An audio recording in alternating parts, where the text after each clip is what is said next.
Hi friends, Sheeja's tasty കിച്ചണിലേക്ക് സ്വാഗതം. ഞാനിന്ന് തയ്യാറാക്കുന്നത് നല്ലൊരു സ്വീറ്റ് മിൽക്ക് ബ്രെഡിൻ്റെ റെസിപ്പിയാണ് ഞാൻ തയ്യാറാക്കുന്നത്. വളരെ പെട്ടെന്ന് നമ്മുടെ വീട്ടിൽ ബ്രെഡ് ഉണ്ടെങ്കിൽ ചെയ്തെടുക്കാൻ പറ്റുന്ന നല്ലൊരു റെസിപ്പിയാണിത്. കുട്ടികൾക്കൊക്കെ വളരെ ഇഷ്ടപ്പെടുന്ന ഒരു റെസിപ്പിയാണ്. അതെങ്ങനെയാണ് തയ്യാറാക്കുന്നത് നോക്കാം. അതിനായിട്ട് ഞാനിവിടെ ഒരു 3 സ്ലൈസ് ബ്രെഡ് എടുത്തിട്ടുണ്ട്.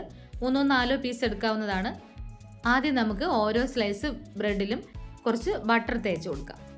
കുട്ടികൾക്കൊക്കെ നല്ല ടേസ്റ്റുള്ള ഒരു റെസിപ്പിയാണിത്. അവർക്ക് വളരെ ഇഷ്ടപ്പെടും. അങ്ങനെ ഞാനിവിടെ ഓരോ സ്ലൈസ് ബ്രെഡിലും ബട്ടർ തേച്ച് വെച്ചിട്ടുണ്ട്.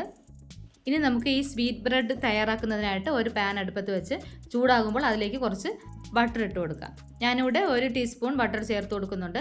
അതിലേക്ക് നമുക്ക് ഈ നേരത്തെ എടുത്തു വെച്ചിരിക്കുന്ന 3 സ്ലൈസ് ബ്രെഡും ഇതുപോലെ ഒന്ന് അടുക്കി ഒരുമിച്ച് നമുക്ക് പാനിലേക്ക് വെച്ച് കൊടുക്കാം. അതിനുശേഷം കുറച്ച് ബട്ടർ കൂടെ ഇട്ട് കൊടുക്കാം. ബട്ടർ അല്പം കൂടിയാലും കുഴപ്പമൊന്നുമില്ല. ഇനി നമുക്ക് അല്പം കൂടി ബട്ടർ ഇട്ട് കൊടുക്കാം. അതിനുശേഷം നമുക്ക് ഇതൊന്ന് മറിച്ചിട്ട് കൊടുക്കാം. ഇടയ്ക്കിടയ്ക്ക് കുറച്ച് ബട്ടർ ഇട്ട് കൊടുക്കുന്നത് നല്ലതാണ്.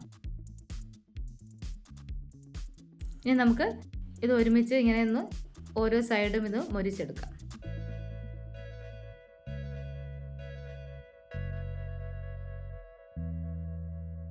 ഈ സമയം കൈ പൊള്ളാതെ നോക്കണം, അല്ലെങ്കിൽ വേറൊരു തവി കൂടെ എടുത്ത് ഇതുപോലെ ഒന്ന് മൊരിച്ചെടുക്കാവുന്നതാണ് ബ്രെഡ്. ഇനി നമുക്ക് ആവശ്യത്തിന് പാൽ ഇതിലേക്ക് ഒഴിച്ചു കൊടുക്കാം. ഈ പാലിന് ആവശ്യത്തിനുള്ള പഞ്ചസാര ചേർത്ത് വേണം പാൽ ഒഴിക്കാനായിട്ട്. പഞ്ചസാര ചേർത്തില്ലെങ്കിലും കുഴപ്പമൊന്നുമില്ല, പഞ്ചസാര ചേർത്ത് ഒഴിക്കുന്നതാണ് ഏറ്റവും നല്ലത്.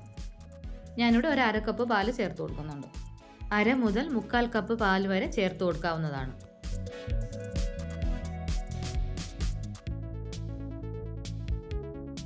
ഒരു സൈഡ് ആയിട്ടുണ്ട്, നമുക്കിനി ഇത് തിരിച്ചിട്ട് കൊടുക്കാം. 1-2 തവണ ഇതുപോലെ ഒന്ന് തിരിച്ചു മറിച്ച് ഇട്ട് കൊടുക്കാവുന്നതാണ്.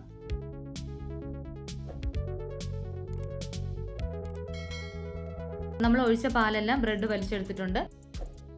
ഈ ബ്രെഡ് നല്ലതുപോലെ ഒന്ന് മുരിഞ്ഞ് വന്നിട്ടുണ്ട്. നമുക്കിനി ഇത് പ്ലേറ്റിലേക്ക് മാറ്റാം. നല്ല ടേസ്റ്റുള്ള ഒരു സ്വീറ്റാണിത്.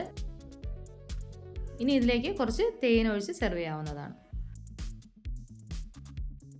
അങ്ങനെ നല്ല രുചികരമായ സ്വീറ്റ് ബ്രെഡ് ഇവിടെ റെഡി ആയിട്ടുണ്ട്. നിങ്ങളെല്ലാവരും ഇത് ട്രൈ ചെയ്ത് നോക്കണം. ഇഷ്ടപ്പെട്ടാൽ ലൈക്ക് ചെയ്യണം, ഷെയർ ചെയ്യണം, സബ്സ്ക്രൈബ് ചെയ്യണം. നിങ്ങളുടെ അഭിപ്രായങ്ങളൊക്കെ കമൻറ്റ് ബോക്സിൽ അറിയിക്കാൻ വേണം. താങ്ക്